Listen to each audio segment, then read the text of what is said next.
Keeping your Dose Control Pro clean will ensure your machine continues producing perfectly ground coffee with each use.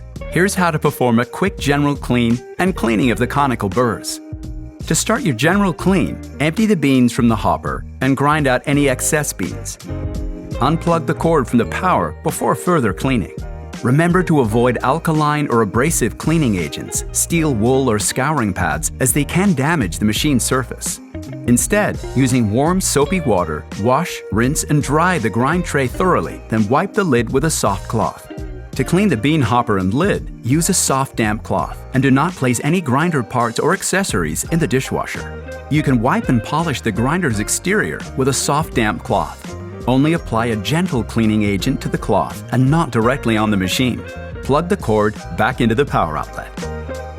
To maintain consistent grinding results, the burrs require regular cleaning, especially for espresso coffee.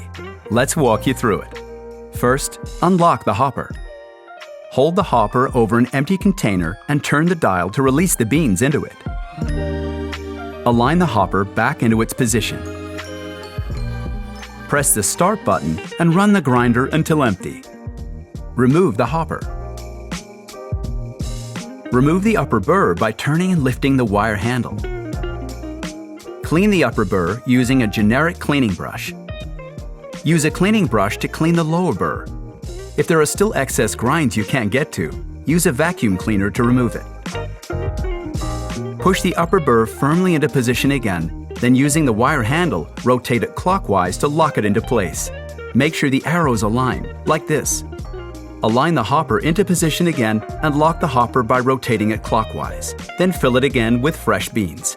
And there you have it. Your grinder is now ready to grind your next cup of quality coffee.